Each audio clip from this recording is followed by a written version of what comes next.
Hi guys, this is Madhvi from TaroticallySpeaking.com, and today I have a little bit of a different video for you. Um, I've been thinking, it's because every month what I do is, if you guys have been noticing, every month I pick out a theme, or sometimes I feel like this ought to be the theme, or sometimes the cards give me a theme, and I do the theme and intention video, and then for the next month I take that theme and I do a video right at the beginning of the month where I do a little bit of a spread, examining what that theme is all about for me, for you, and that sort of a thing. Which is all great, but I personally I found that becoming a little bit repetitive. Basically you're just asking the cards, okay, what is so and so thing, and then what are the hurdles, what should I do to, what are the things that will help me, that will hinder me, all of that.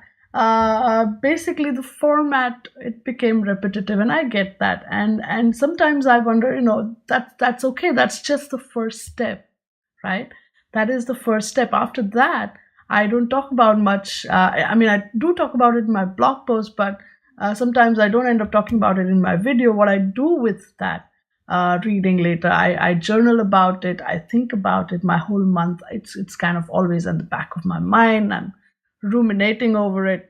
So this month I decided to do something different. So again, if you like this concept, what I'm going to do, let me know in the comments below. Let me know with your likes and your comments whether you want me to go back to doing the spreads like I used to do before, or whether you want me to do something like this for the next couple of months, until I decide to change things up again. Let me know. All right. So of course, I'm going to be using my universal weight deck, as you can see here. What I'm going to do here is I'm going to examine the cards of the tarot from the perspective of this month's theme, which is boundaries, right? So let's just take the front and back cards off and separate the cards. These are the majors and then the minors.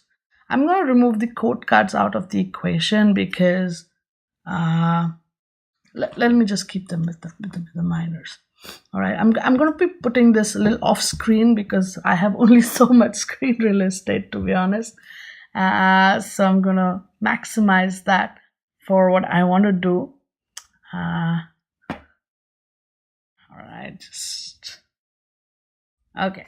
So here's what I want to do first. Boundaries, right? So I'm going to look at each card. The reason I'm not looking at the majors first is because we are looking at situations that affect our everyday life. So we will look at the majors, but at the end of this. All right. So first, just look at the minor arcana, because we're talking about how boundaries are, reflected. That's what I'm going to look at. How boundaries are shown, depicted, reflected, visualized in our Rider-Waite deck. And in which way, in different ways, how they, the shades of it are shown across the cards.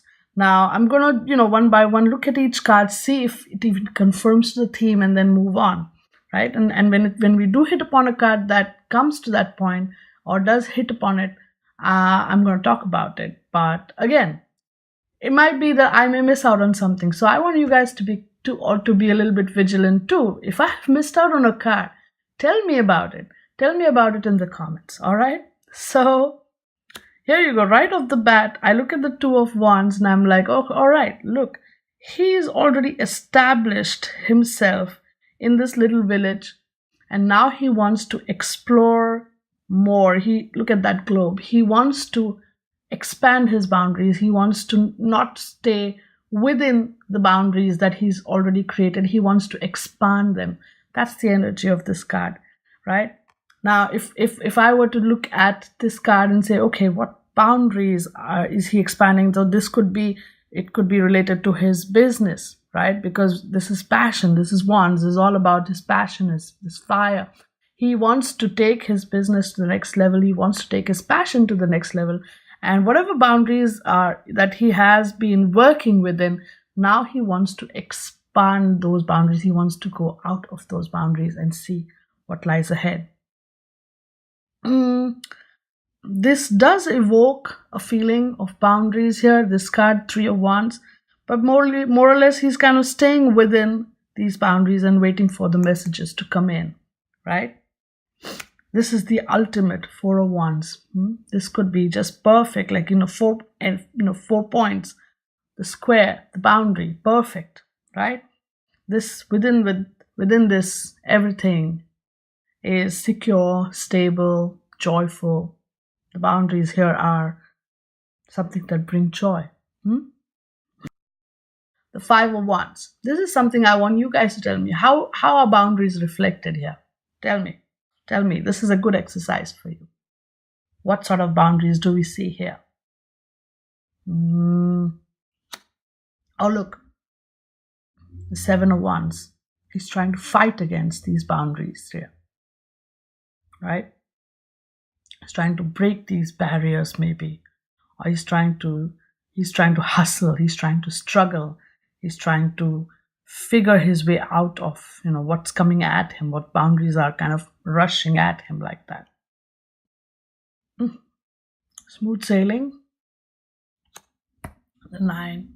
This is also a perfect boundaries card. He's hurt. He's hurt from his past experiences. So he's erected those boundaries. He's built those boundaries. He's built that wall. He's like, nope. Nothing is coming past these, and nobody's going to hurt me again, right? He's building his own boundaries here. These are based out of fear and a need for self-preservation. So those are the boundaries here. And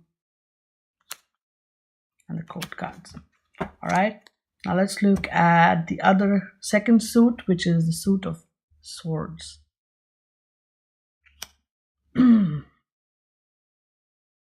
This is more about choices, heartbreak.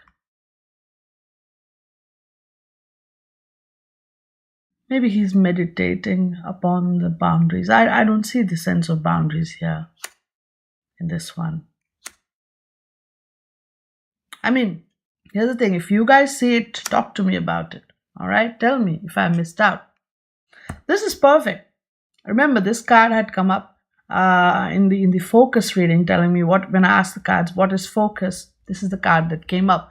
And after that, I've been looking at this card a little bit different.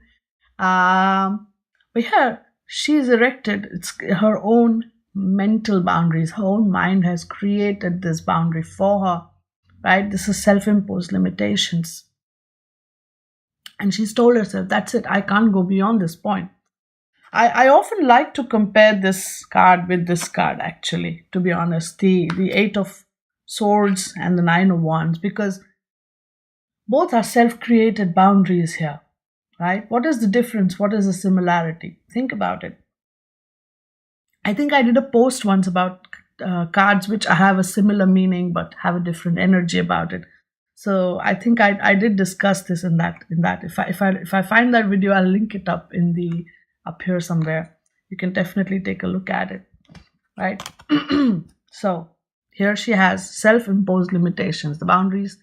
These are the boundaries she's created with her own mind, and she's like, I don't think I can step out of this. I don't think I'm supposed to step out of this. This is what she's told herself. I don't think I have the capability to step out of this. Here, she's bound within these boundaries by her own will, by her own mind, and she's stuck there, right?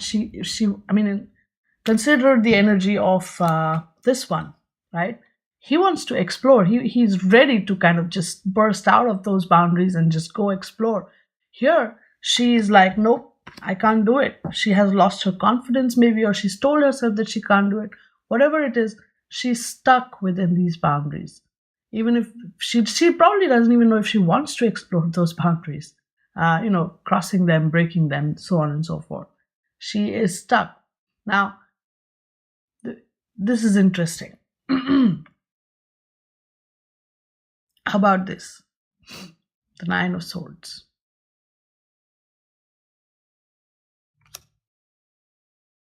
Then, these boundaries have just stopped him midway. It's like a fence came down on him, kind of, if you look at it that way.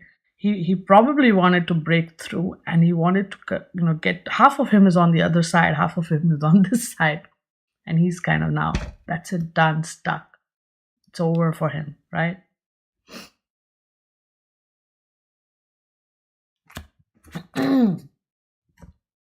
All right, Suit of Cups. Let's see what shows up here.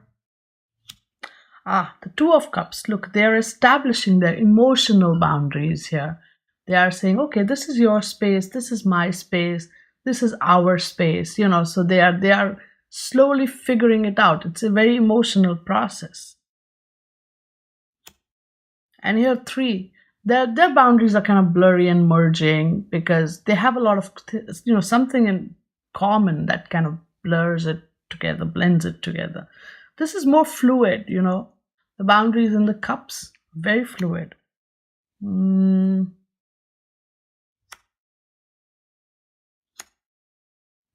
you see boundaries here?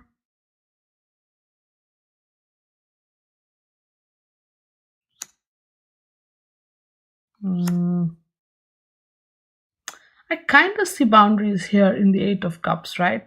He's kind of erected this wall with this, built this wall with these cups, and if you see here, there's water. See, look, bring it closer to the screen.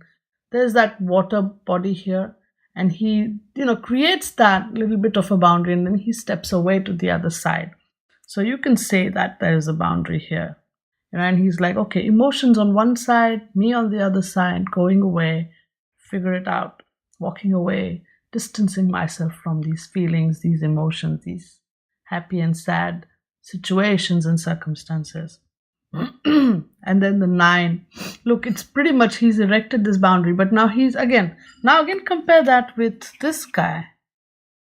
Ooh, this is interesting. And where's the Eight of Swords lady? There you go. See these. It's interesting. See now. Here, this boundary with the Nine of Cups, right? This is all about his feelings and his emotions, but he's created that whole aura of satisfaction, the aura of contentment here. His boundary is not for keeping people out. His boundary is more for, bringing people together. That kind of an energy is there. I mean, he's happy by himself, but he's also okay if people come in. Now, this one, he wants to keep people out, right? That's his energy here. And this one, she doesn't even have the confidence. She doesn't even know. This is the boundary. That's all she knows. I'm stuck here in this boundary. That's all she knows. So that's an intense kind of comparison. I mean, this is something for you guys to journal about, right? You can think about how boundaries get reflected in these three cards. The Nine of Cups, the Nine of Wands, and the Eight of Swords. These three ways in which the boundaries get reflected. How you can even journal about. See, this is the next step, what I'm talking about. Usually, when we do these spreads, it's not just I do the spread and that's that. I go back to it. I journal about it. I write about what it feels to me, what it is, what it means to me, right? So what feelings does each card evoke? So this is why in this particular video, what I want to do is I want you guys to look at each card. I want you to do this exercise too. I want you to look at each card and see what feelings it evokes in you, especially from the perspective of this month's theme, which is boundaries. So, look at this one, look at this one, look at this one. These are three different ways in which boundaries have been expressed. This is inclusive. This is exclusive. It's excluding others in that way, exclusive. And this is just a trap, mind trap. All different ways of expressing the concept of boundaries. And then this guy, right? And 10. This is again another inclusive sort of boundary. It's more like a rainbow, but the whole family is there. It's part of their whole family unit. Now let's look at the pentacles. Aces. You could say he's juggling within this boundary. You could say that, right? He has that limit, and within that limit, he's kind of juggling his pentacles there. You could say that.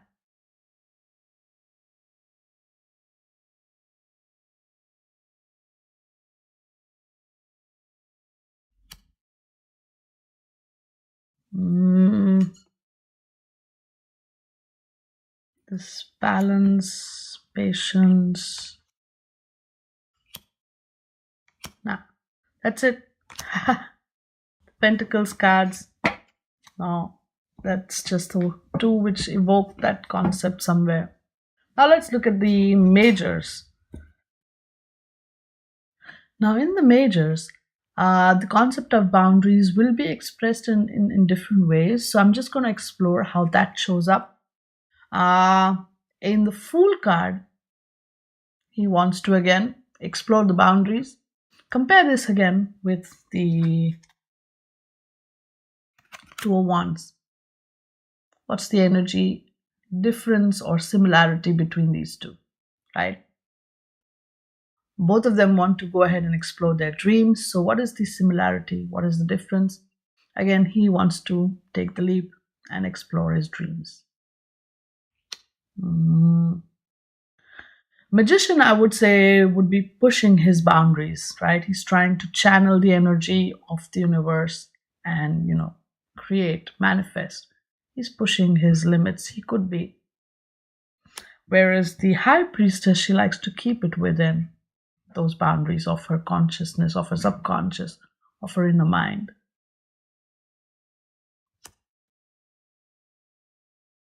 The Empress, she's creation herself. She likes to create.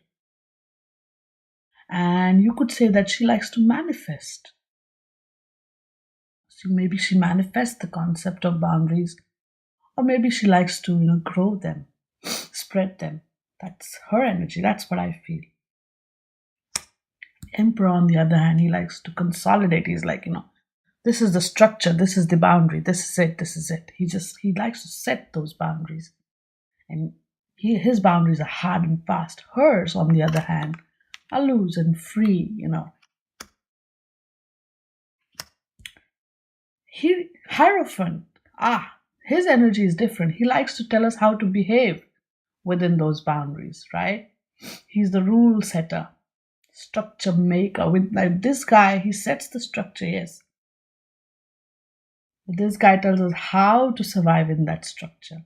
He sets another structure of behavior, rules of behavior. Lovers. You could say these guys are trying to explore test the boundaries. These two, the list card tests the boundaries. They're always trying to test the limits of what's possible, what can be done, what cannot be done. The Chariot. He sets out in that desire to conquer more and kind of spread and increase the boundaries, right? That's his energy. Boundaries need to be made bigger and bigger. He's the conqueror setting out on that quest. She says, okay, that's great. You want to do that. But what about the boundaries that we already have? What about the area that we already have conquered? Shouldn't we settle that before we go forward, conquering more and more? That's her energy. He likes to just stand there and reflect. He doesn't want to move from where he's at. For him, boundaries are just, constructs of the mind. The Wheel of Fortune. Now this card basically says, these boundaries, they come and go. But this card talks about a bigger boundary. This is more like a karmic boundary. We are all bound by karmic laws. And this card says, your boundaries, they're okay, but I work within a different set of boundaries. Justice tries to find that balance between those those karmic boundaries and the earthly boundaries, I would say, in that sense.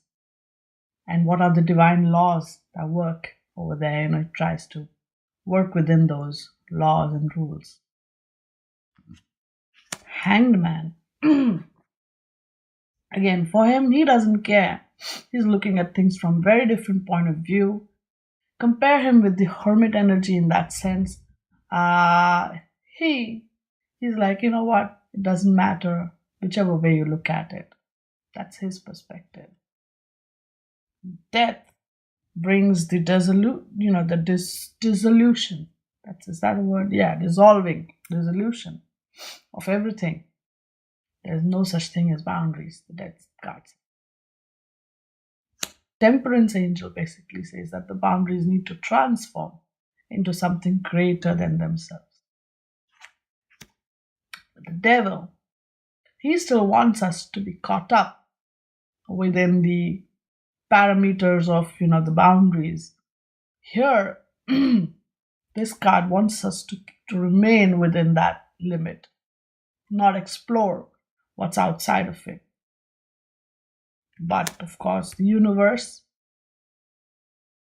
doesn't sit still. It'll push us out of our boundaries if required. As and when situations show up, it will push us out. It will be like, come on, get lost, get out of here. The structures that you've created, they're no longer serving you. Out you go. Star. She's just like, you know what? Let's begin afresh. The Moon. In the Moon card, you really explore all your deepest, darkest fears concerning boundaries, right? What are your biggest fears about having or not having boundaries?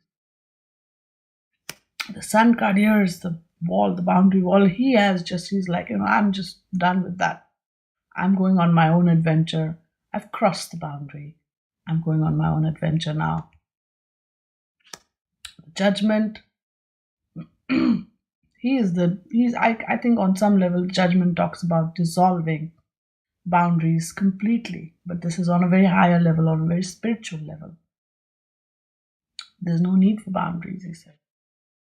Now the World card again establishes this boundary, right?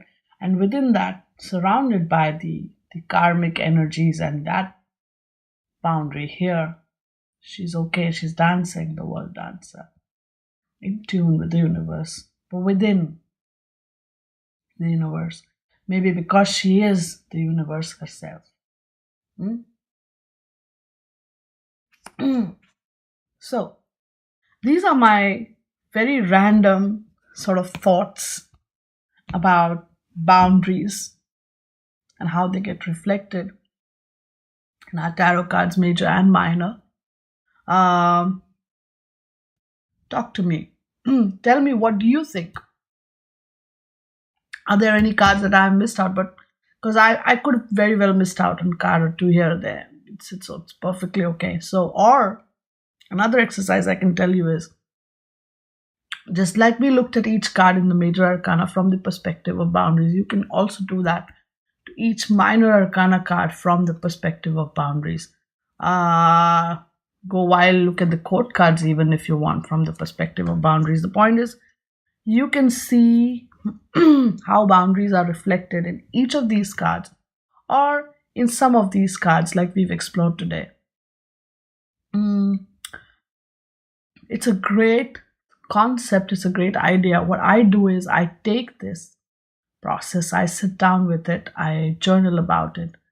And when I journal, I sometimes become very specific. I write about certain life events where I have experienced the energy of that, of the situation, or how it would be depicted in a particular card. So like, for example, this Fool card right here. When I decided to quit my job and start my freelance career as a web content writer back in the day, I was scared out of my wits. I was like, do I even have what it takes to make it? See, that's the 8 of Swords right there. But then I said, you know what, I have to do it. I have to do it, otherwise I'll never find out. So in order to give me courage, I did that little meditation with the Fool card, the entering the tarot card meditation. And I don't know, it just powered me up. It just charged my batteries. And then I was like, yeah, baby, I gotta do it. And I went ahead and I did it anyway. So, but then I had the courage from the Fool card. And that courage helped me fight the mental, the battle that was the Eight of Swords card in my head, which was like, do you have what it takes? Can you make it? All of that. So I get very specific when I'm journaling. I remember those events and I'm like, okay, this is what happened. This is that card. And this is what, or this is a situation, and that is aptly represented in this card, or how the card came in the picture and guided me and helped me. So what I want, this is what I do. I take that theme and then I sit down and I journal about it. And so it becomes a very personal experience for me, where I look at each card and I'm looking at each situation from my life. And so there is a distinct application. For learners, this is a good way to actually connect more with the card, because then every time you see that card, sometimes, depending on your intuitive whatever situation, hey, you're doing a reading for someone and you pick up a card and you remember suddenly out of the blue one situation where this card came in handy or that card came in handy, and that's the card in front of you in your spread, and you're like, damn, I know what's going on, because you're intuitively, your subconscious is telling you that your client needs to know what he needs to know, and you worked with that card before in that way. So this is what I do. I take these readings and I journal about them. I get very specific and I write down, what that card made me feel, what feelings, what thoughts it evoked inside of my head. And if it connects me with specific events in my life, then I write about that as well. And then I kind of compare and contrast how the imagery and the situation is kind of reflected here and there. So that is what I wanted to kind of get practical with also in today's video, where I just don't want to just do a spread. I want to look at each card and say, okay, how is our theme reflected in this deck, in this card, and how what I do with it, what's the next step logically. Because, just doing a reading, okay, great, awesome. But what do you do after that? How do you take the information? How do you take that download? And how do you apply it? How do you implement it in your life? That is also the important part. That is what tarot in real life is all about, right? So I wanted to kind of start that discussion in this month's video. So I hope you guys have liked it. If you did, like I said, leave me a comment in the comment section or hit the like button below, and so that I know that you like this concept. Maybe I can do something similar next month as well. And if I, as I said, if I've missed out on any cards, if you thought that some cards made sense in terms of boundary and I didn't talk about it, or something you want to add more to what I talked about, by all means, just put that in the comments. Let's get talking. I love talking about all these things. It's great fun, right? More because each and every perspective, each and every person brings a different perspective into the picture, and that's just lovely because it adds value and we all learn together. That's what tarot is all about, isn't it? Ultimately. So tell me all about it in the comment section below. Don't forget to share this video with your tarot friends so that they can also enjoy. If you haven't subscribed, what are you waiting for? Subscribe to my channel. I keep putting out these insane, crazy, hopefully likable videos all the time. And I basically love talking tarot. It's just crazy for me. I just love it. I love my cards. And yeah, that's it. Follow me on Facebook, Twitter, Instagram. Sign up for my newsletter if you want to order a reading. All the links are in the description box below. Just go wild, man. I hope to see you guys later in my next video. Until then, thanks for watching And stay good, be good, play with your cards. Bye now.